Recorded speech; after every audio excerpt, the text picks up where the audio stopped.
show is here. Yo, our mission is clear. It's time to change healthcare. Have no fear. Today is the day. This is the hour. Together, you know we've got the power. Drop the silos. We're all the same team. Patients, docs, nurses, tech, and marketing. How can anyone be satisfied with the way things have always been? Yeah, we've tried. So join us now. Join the revolution. Digital health is the evolution. Status quo, more like status no. Yeah, this is the healthcare rap. Y'all come on, let's go. Welcome to the Healthcare Rap, where we are ushering in the future of healthcare and the status quo no longer exists. Where we are challenging assumptions about marketing and technology, and we check yesterday's thinking at the door. Where truth drops like an atom bomb, and knowledge flows like Niagara Falls. Each week we challenge assumptions that have been holding back healthcare marketing, and explain how we can do better. Join us. This is the Healthcare Rap. Welcome back. I'm your host, Jared Johnson, ready to share some more provocative thinking for healthcare innovators. Here on the Healthcare Wrap, we believe that healthcare has to truly become consumer first, and we're trying to do something about it. We can either stand back and let it take another 50 years, or we can jump in right now. Come be a part of it. We're now in season 6, where we're focusing on how to operationalize and scale consumer-first healthcare and digging into the details of how to make it happen. So here's what's going to go down today. We have the Flava of the week about how health is more than healthcare. Then Greg Cangialosi's in the house to share some provocative thinking about Olive's brand new in-house venture studio called Olive Ventures, how they identified the right challenge to solve, and how they landed on a venture studio as the solution. This episode's jam-packed and we have a lot to share along the way. It's time to dive right in. Are you ready? Let's go.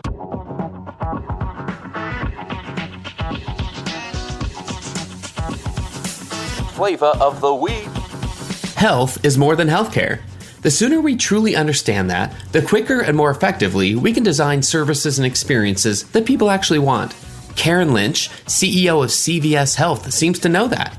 Karen is making waves with a vision that could be the next big chapter in the ever-unfolding story of retail health. Fortune magazine's headline reads, CVS Health is about to turn hundreds of its drugstores into healthcare superclinics. And it goes on to say the following. Their plan is to transform CVS's vast network of neighborhood pharmacies into the new front door for primary care. At the heart of the strategy, remaking hundreds of stores into outlets 100% devoted to primary care, capable of collectively serving tens of thousands of patients a day, thus breaking through one of the most stubborn bottlenecks in medicine. Will be far more than the corner drugstore, says Lynch. We're pivoting to become more central to America's healthcare. She went on to share this simple vision. More and more people should know how to navigate the healthcare system. My goal is to make those connections simpler, easier, and more affordable. It's no surprise that this bold goal is making headlines. CVS Health is number 4 on the Fortune 500. They made $268 billion with a B in revenue in 2020.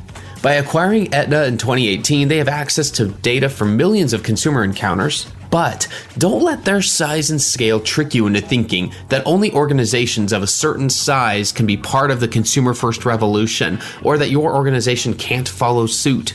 That may be what's making the headlines, but the real story is what's underneath. Their understanding that health and wellness is really the thing that people want. Do most people want health care? Not necessarily. We want to be healthy. There's a difference, and if there's anything we're learning, it's that hospitals are becoming less and less central to being healthy. That's an upstream question, as opposed to the typical downstream questions that often stall our progress and cause us to leave the most effective designs on the table. It's time to move upstream and start designing experiences that lead to health, not just being treated for our health. That's another way that we'll build the healthcare of tomorrow.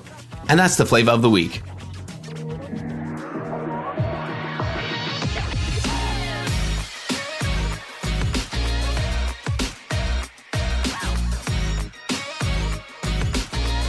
The flow. All right. Hey, this week we've got Greg Cangialosi in the house. Greg is here to share some provocative thinking about the new state of digital health partnerships. Greg is managing partner of Olive Ventures. And if you're asking what is Olive Ventures, we're going to get into that because it is a brand new organization. They're the venture arm of Olive. It was just announced a few weeks ago. Welcome, Greg. Thanks, Jared, for having me. Appreciate it. Now, remind us, Greg, what part of the country are you calling in from? I am currently in Baltimore City in Maryland, where I am headquartered here. Fantastic. So hopefully the autumn air is right around the corner, not too far from here, and you'll get a taste of slightly cooler temperatures before too long, I imagine. The seasonal change has definitely kicked in. We're starting, the humidity is all but gone as of this week, and getting ready to settle into a season of leaves changing and a little bit cooler weather. So we're psyched. Fantastic. Greg, we're going to spend some time really digging into the need for a new type of digital health partnerships, I think we could say. But before I do that, what did I miss in your bio? What else would you like to share with our listeners about your origin story and what you're doing now? Thanks, Jared. Yeah, so Greg Cangialosi, managing partner, Olive Ventures. Basically, my entire career I've spent as an entrepreneur. Healthcare also is a new field for me. My only connection to it was when I was 16. I started as an emergency medical technician, volunteering on my first aid squad. And that actually is what got me down here, because I thought that's what I wanted to do for a career. And so the journey for me started at the end of last summer, when it was very, very clear that, especially with the launch of Olive Helps, our latest product, which is a cybernetics product that brings information to healthcare workers faster than ever before while they're in their actual workflow, that there is more things that need to be addressed, right, in healthcare to fix. And Olive, as fast and as furious as we are growing today, just isn't going to get to everything. So the concept behind Olive Ventures initially was to bring me on to go out and raise an investment syndicate to round up about $10 million from healthcare systems to go out and find the best digital health companies to invest in and have them build their solutions on top of Olive. And so that's what we set forth to do. At the same time, Sean Lane, our CEO here at Olive, wanted us to start up a venture studio where we'd actually spin up our own companies built on Olive's technology stack, taking advantage of the data that Olive has, taking advantage of the technology stack that Olive's built and continues to build, and then also taking, of course, advantage of our distribution into a large provider network across the US. So as we kind of went down this parallel path of two different objectives, raising a syndicate and starting new companies, about 4 months into it, Sean went out and kind of did the first proof of concept and launched Circulo Health with our existing investors, which is a Medicaid disruptor that's going to be built on top of Olive's stack and doing exactly the things that I just said. It was very, very clear that after a large Series A round from our existing investors, that there was a big appetite to build more companies on top of Olive. And so we made a strategic decision back in March of this year to just get rid of the syndicate, stop looking at outside companies. And especially when you think about the dynamics, Jared, around the venture economics today, valuations are very high, competition's very tough, deals are a little frothy. There's a lot of capital out there. A lot of funds are traditionally pushing down lower to the market off their thesis, right? People are trying to get earlier and earlier into these companies. And so we just said, look, let's just start at the very beginning and start these companies and marry big ideas with world-class founders, vet the ideas, bring a capital partner to the table, bring a pilot customer to the table, put these folks through a 6 to 8 month studio process that's blueprinted. We could talk about that because I noticed service blueprints are on your list of the new tool set, and get these companies ready to be spun out as their own operating entities, but built on Olive. And so that's what we're doing today. And it's fun to be able to be in this position today where we're essentially the time hacking division of Olive, meaning, like I said before, Olive's not going to get to all the things that need to be transformed, innovated on, disrupted, and whatnot. So if you'd ask Sean, he'd call us the time hacking division. Let's just take advantage of the position that Olive is in and build new solutions for big problems. Yeah, there are a couple of things that I'd love to dig into a little bit more. The first one being, tell me more about the need that you saw in the market that led to the formation of Olive Ventures. Was there something specific? Were there certain parts of digital health where you saw, this is how we can bring the Olive tech stack into that conversation? Tell me more about the need that you saw, I guess. So when you think about, just the drafting table I'm looking at here, we're launching a new bank for healthcare. We're launching a new remote patient monitoring platform for healthcare. I know there's many of those out there, but we're layering in the Olive Advantage. Think about things like attended AI as a service, digital front door, i.e. consumers, that the whole thing you've been talking about and covered on your last episode as well, very consumer focused. Like, how is it that we can, rate 160 different types of burritos in a local market, but we have no visibility into doctors, pricing transparency, et cetera, for our own health.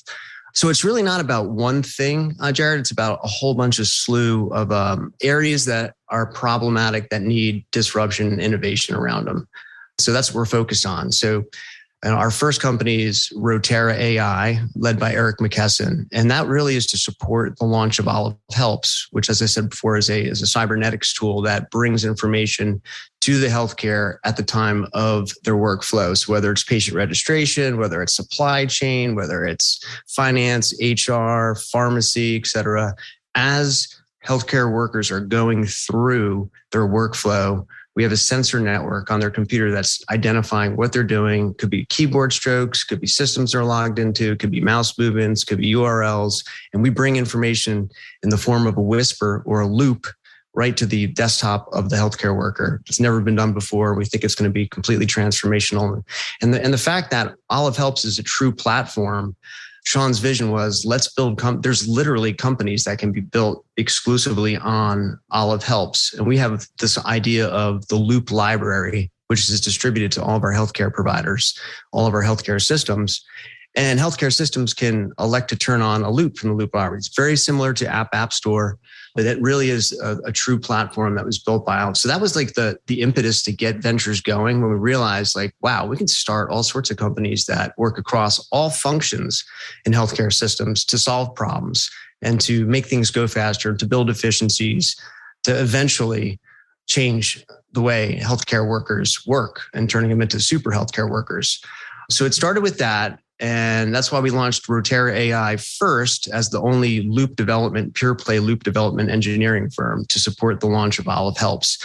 So it's officially our first Olive Ventures company. And then the second one that we are working on that's out right now, fundraising, is called Violet. And that's the new bank for healthcare. And that is really, by offering a slew of new financial products to the market, is going to hopefully realize the vision of eradicating medical deserts, which, again, to my knowledge, being relatively new to healthcare inside of a year in modern day, medical deserts are everywhere in this country, defined as anywhere you have to drive an hour or longer to see a primary care provider. So the first product that Violet's going to launch is a employee benefit. And so if you think about employers that have high deductible healthcare plans and employees who have the stress of an unlikely health event where they have to come out of pocket, Violet will offer membership to the employer for roughly 10% of what the high deductible is per employee per year.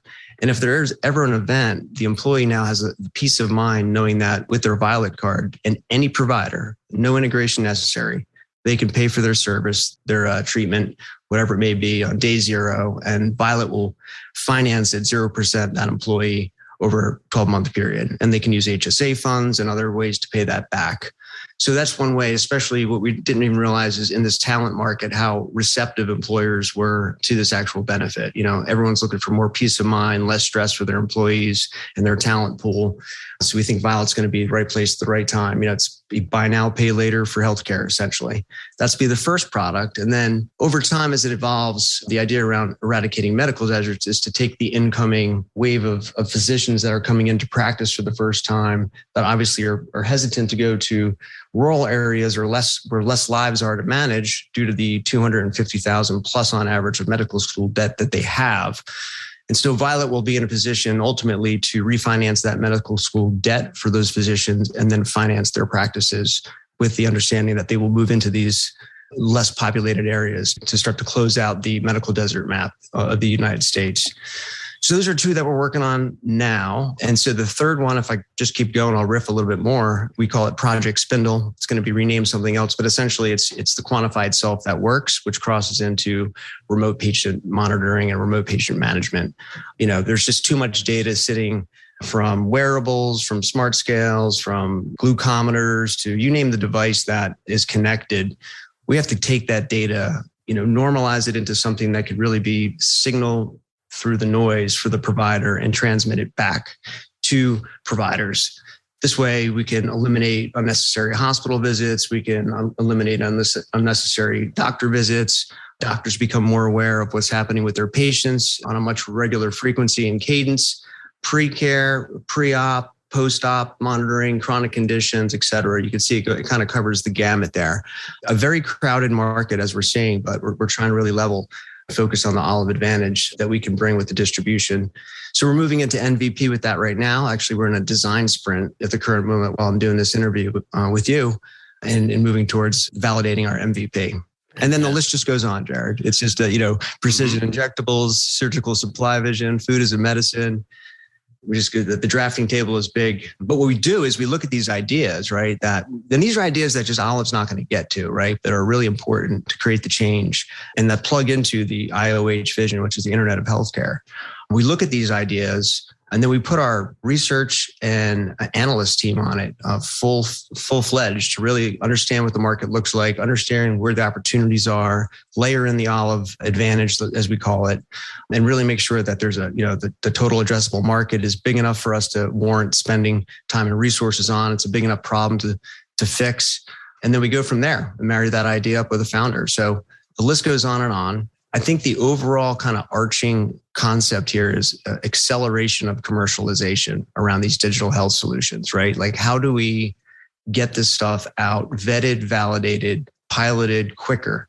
When I first came in, I wrote a little manifesto for what I think, really is some of the core tenets of the venture studio. And it's really, as an early stage investor for the last, 12 years now, and being in a town that's just literally, we have got so much health tech innovation here around healthcare with Hopkins and, University of Maryland, and we've got MedStar, we got LifeBridge, we got a lot of interesting things. We got it both on the payer and the provider side. As an early stage investor in a market where there's just not a lot of capital, we need to bring more capital here. We sort of notoriously always stayed away from these digital health companies. And the reason why is because they were always in what we call the valley of death, and so ventures is a way to bridge the valley of death. They've traditionally always been plagued with battling this valley and in pursuit to scale their solution. The valley, long and tedious, requires long sales cycles, filled with security audits, compliance requirements, and all of this, right? All this is you're spending cash. And typically in the investment world, we call the valley of death the bridge round, where you're trying to raise more capital to get to a set outcome, which is either the conclusion of that pilot or the next pilot, right? And so we like to say we bridge the valley, number one, and number two, we kill the pilot. Now, I'm not saying that we kill the pilot. We know that technologies have to be piloted in a real world use case in a healthcare system. So the process of doing that should be not like the way it is. Pilots usually take a long time, cost startups a ton of money, and have generally proven to be a drain on resources, speed to market, and often than not are actually the main reasons that they end up in the valley. So specifically as it relates to when you think about commercial acceleration on Olive Helps, bringing your solution to the loop economy, which is what we're building today, Olive offers a secure, compliant environment designed to rapidly validate, deploy, distribute, and commercialize digital health innovation. So if you build essentially your solution on top of Olive, and this is for not folks in ventures too, this is for anybody who can go to oliveai.dev, download our Loop Development Kit, our LDK, and start building solutions. But if you do decide to do that, you can iterate through a pilot, publish once, and be distributed to many. With, at the time I wrote that, we were in over 800 hospitals. So as Olive Helps gets out there and gets installed in the US healthcare system, the distribution advantage of building your solution on Helps is really there. So we really think that you can kill the traditional pilot and the costs associated with it. And then finally, just impacting what we call the capital stack, right? We know that traditionally takes a lot of money, lots of time to get to any kind of scale in healthcare. But we think that if we do our job right, 1 million will be the new 5 million for digital health innovators. I certainly hope so. It just shouldn't take as much money and much capital and as much time to get out there and validate these technologies across all sorts of different areas of healthcare.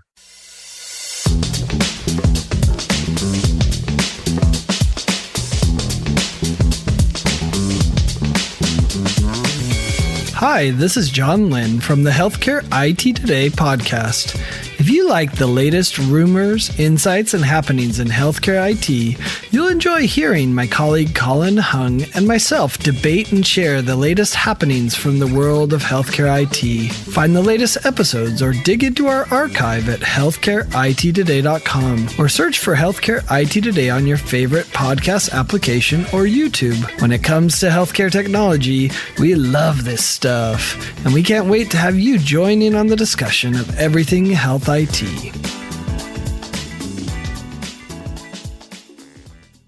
Hey, this is Scott Burgess from Healthcare 360, the fair and balanced healthcare podcast exploring everything you wish you knew about healthcare but don't. Join us weekly in an open, transparent conversation with some of the biggest names in the healthcare business, surrounding this one question and one question only. Had you known there were other options to exhaust and explore before you traveled down the traditional healthcare route, how would you weigh those options against what you think healthcare and medicine really is? For more information about Healthcare 360 and how together we can help transform lives, visit scotteburgess.com, subscribe to our YouTube channel, or follow us anywhere you enjoy listening. See you there. That's a mission. I can see that's a driving force behind a lot of what you guys are doing to reduce that time. You were talking about just accelerating the innovation that needs to happen, especially on the venture side.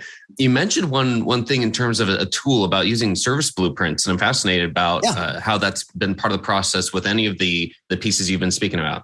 Sure. So, I mean, let me just take a moment too and just let you know that I do have the pleasure of serving as the managing partner. But as you know, I work with an incredible team, and we have three kind of core pillars to Olive Ventures. There's the talent and go-to-market pillar. There's the builds pillar, which is the venture studio, startup studio pillar, and then the investment. And so as we kind of set forks on this pivot to go, let's just not focus on investing outside. Let's literally build the blueprint of what the builds program looks like. And so it's really important in today's world, especially being innovators, to stay very agile and to iterate very quickly and to understand what's working and what's not only from a particular build or company that we're doing, but just for us, our own process and our own procedures internally. So we've blueprinted out what it looks like to, from the time we validate and vet an idea to the time we find a founder to the time we bring on board that founder into our builds program. What are all the key milestones blueprinted out that are mapped to and kind of validated and checkboxed to move to the next step to make sure that we're heading in the right direction, right? And so we have a blueprint that's in the form of a deck and then has been operationalized into a tool that we use internally called Jira. You may be familiar with it. So it really just allows us to look at all the builds and know exactly where we're at. And by the way, it's also okay to run into a brick wall and say, this is no longer an idea we need to so we bake failure into our process. Like, we're entrepreneurs. We know that, it's kind of messy at the beginning. It's kind of gritty. Sometimes things can break, et cetera, right? You may not be on the right track. So we just build it into, pivot at that point. And if we actually go down the path of an idea that we just don't think is really worth it, we're okay to say, let's halt the build and go back to the drafting table and start something new. So far, we haven't done that. But again, we've only been around for 11 months and really started the venture studio, startup studio in March of this year, full tilt, and built the team out to support it. But it overall is very iterative and very agile. And then what we do is we constantly, so right now, for example, we're looking at 2022 and we're budgeting for 2022. And we've amassed a ton of learnings just over the last 8 months at Ventures that we're going to bake in some pretty nice changes, I think, that are going to make the learnings that we've had this year go smoother. Because ultimately, Jared, we want to scale this program up. We're starting it here. We're a distributed workforce, so we're kind of all over the country.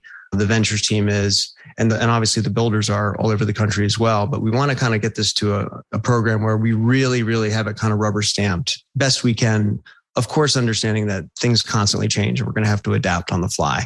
And we will. That's baked into the DNA. For sure. I'm thinking, and that really does help us in terms of give a direction where we are talking about this new tool set of how do we innovate better? I guess, how are we innovating the way that we innovate? And it all goes under this thought of there are tools that the disruptors in the industry are using. There's this innovative mindset that disruptors have. And how can we bring those things to the mainstream and ultimately create a better healthcare? Well, it's going to take this massive effort and this recognition that as a community, if we are talking about some of the tools that we were using, then we can see them adopted faster, and we can ultimately see a more innovative healthcare. I mean, the things that 100%. that you've been sharing about where Olive has gotten to, even in the last few months, but say the last year to 2 years.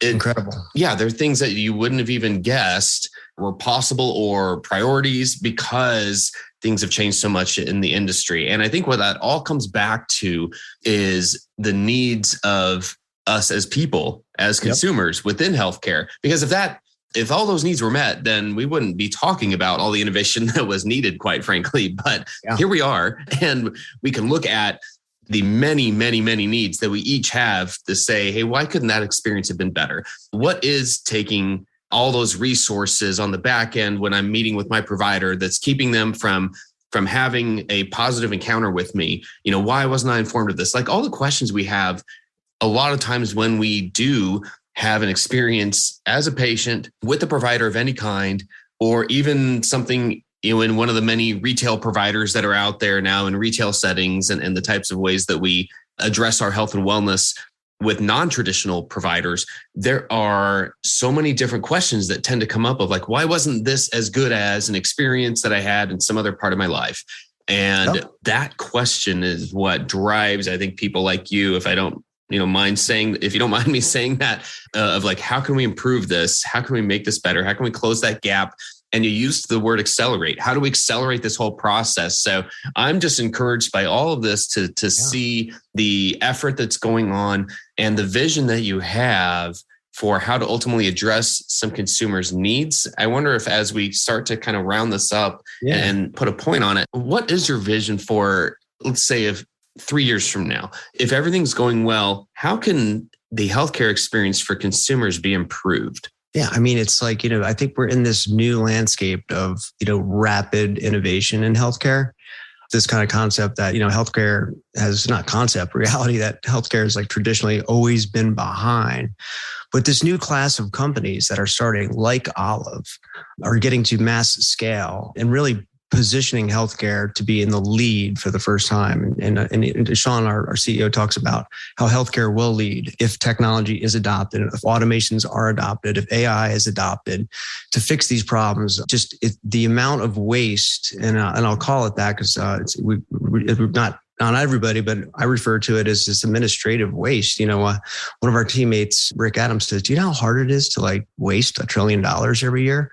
So as we unlock those dollars and hopefully put those dollars back to work to provide new therapies, to provide new patient services that ultimately will lead to better patient outcomes, that's really, I think, we're not in the thick of it yet, but it's starting to happen. So there's this new class of enterprise companies like Olive that are leading the way to do this. I think in legacy, and again, just within my year of looking at this industry with a careful eye, it's like I think there's just some forced legacy thinking that and assumptions that are no longer relevant or true in today's ecosystem. I mean, the most obvious example is, how are we still in 2021 using a fax machine to collect medical records on behalf of Medicare risk adjustment to whatever it may be? Just the idea that we're using archaic technologies is unbelievable. Prior authorization, as an example, a $31 billion industry, mainly run by fax. Olive has automated all that. We acquired Virata Health, baked their technology into our platform. That's a fully automated process at this point, prior authorization. The other thing is, I would just say, Jared, is that to wrap that up, healthcare systems and healthcare organizations need to be open to adapting to these technologies. It's actually critical to move forward and to fix the things that need to be fixed. The other thing from the consumer side, I think there's an assumption that healthcare is too hard for consumers to understand.